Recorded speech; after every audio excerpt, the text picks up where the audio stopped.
my name is Trinity and welcome to my January wrap-up.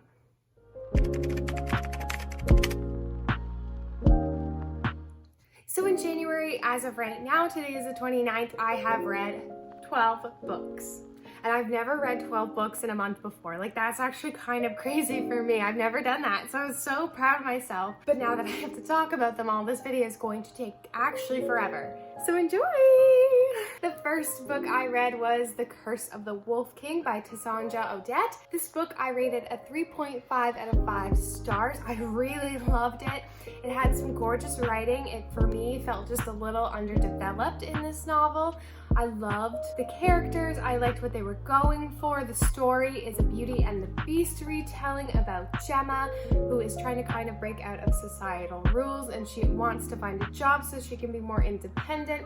So she goes to a job interview, but it ends up not really being an interview. It is more of like a kidnapping for ransom. She makes a deal with him, so she's like, oh, I can get this girl to fall in love with you, and then once somebody says that they love you and they would sacrifice everything for you, you'll be free and you can be in your wolf form.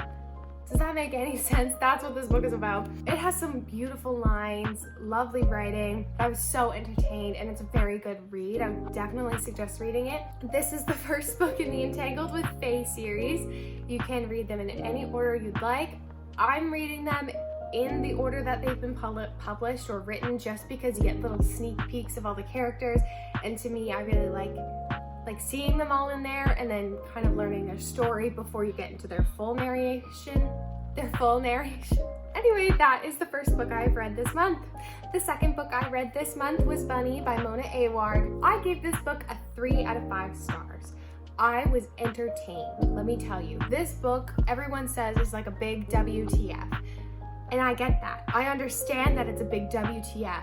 I understood it more than I think I was supposed to, or that other people have. It's about our main character, Samantha, who goes to this university for poetry, and they have a big poetry class, and the only other girls in her program are bunnies, they call themselves. So they're like kind of a girl cult is what it is. And it's all about like their creativity. Samantha's having a writing block. All of it is just a big metaphor for creativity and like creative blocks in writing. At least that's what I got from it. Don't quote me on that. That might not be it at all, but that's what I personally got from it. It's hard to explain. I think you just need to go into the mindset being nothing makes sense, nothing is sacred, nothing is safe, and you should just deal with it. It's a really fantastic book. I was so entertained. It's so crazy to talk about after with people who have read it. So if you have read this book, let's please talk about it so I can know your thoughts.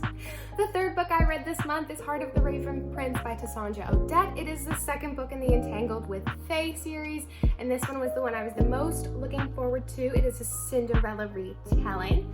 We have our main characters, Ember and Prince Franco. Ember is half Fae, half human. Prince Franco is kind of waiting to take over the throne for his sister, and in order to do that, he has to kind of be seen as more of a serious public figure in the eyes of his subject. Ember is just trying to make it until her bargain with her stepmom is done so that she can go and live her life and be free. I'll read a little bit of the back. A playboy prince in want of a decoy bride, a servant girl desperate for a disguise. I just loved this book. I read it in I think 2 days. The things I enjoyed the most about this book is the relationships, to me, felt very genuine, very real. They got to really know each other and like dive into what makes each other tick. There were such high stakes in this book. I felt like genuinely scared for her at times. I felt very upset for him. Like things just happened and I really felt them. I think that's what made this book so good for me, is the relationships, the plot, the stakes. The characters were a lot more developed, as was her writing. I gave this book a 4.5 out of 5 stars. I absolutely loved it. I read it in no time flat. It's a big boy too. It's 490 pages. It's amazing. Go read this. This one's so far my favorite. I'm looking forward to the third one, but this one, it was so close to being a 5 out of 5 star read, you know? I just didn't get that feeling. It was definitely 4.5 out of 5 stars. I'm gonna stop talking about this book now because I've been actually talking about it for like 20 minutes. The fourth book I read this month was Imagine Me by Tahereh Mafi. Sixth and final book in the Shatter Me series. I rated this a 1 out of 5 stars. I hated this book. This was awful. Okay, I don't write bad reviews ever. If I don't like it, I just don't write a review. I felt the need to go on Goodreads and write like a scathing review. I wasted money on this. I wish I could get my money back. It was bad. I should have just DNF'd the book. I scanned 90% of the pages and I still knew what the plot was. It was so much of just like, you should go check on Warner. And then they would have a 5-page conversation every so often being like, oh, you should actually go check on Warner now. And it's like, oh, yeah, nothing's happening. And like 5 pages later, end of the chapter, I'm gonna go talk to Warner. WTF was happening? This was a waste of time. Nothing actually happened in it. And this is supposed to be the 6th finale. 1 out of 5 stars. I wish I DNF'd this book. The 5th book I read this month was The Lost Ticket by Freya Sampson. I gave this book a 3 out of 5 stars. It's so darn cute. The reason I gave it a 3 out of 5 stars is I just didn't care. I cared about the old man. It is about Libby, who is moving in with her sister because her relationship just got super messed up, so she's moving in with her sister. While she was on the bus, she meets a nice elderly gentleman named Frank, who 60 years ago met a lovely girl on the bus, fell head over heels, but lost her number and never saw her again. So he's been spending 60 years of his life searching for the love of his life. Everything is like leading up to this for him. And he needs to find this girl before he gets put into a retirement home because he actually ends up having dementia. I love Frank. If this book was told from Frank's perspective, I think I would have liked it a lot more. Libby for me was so generic and boring. Frank's caretaker Dylan is with them and he sort of becomes like a love interest to Libby. I just didn't see any chemistry. Like, I got why they were friends and I see why they bonded. I just didn't care.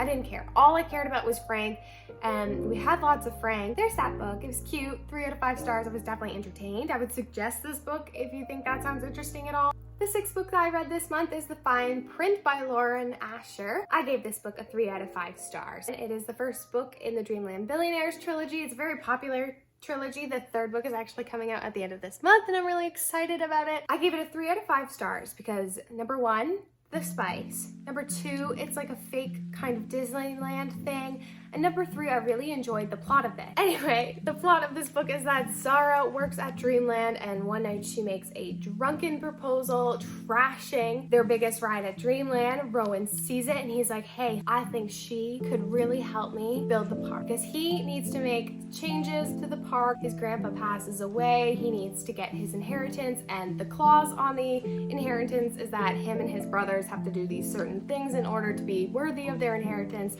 So Rowan's clause is that he needs to send this big proposal in order to improve Dreamland because he used to be really creative as a child. So he thinks that Zara will help him. And then they fall in love, and then there's spice, and the spice is immaculate.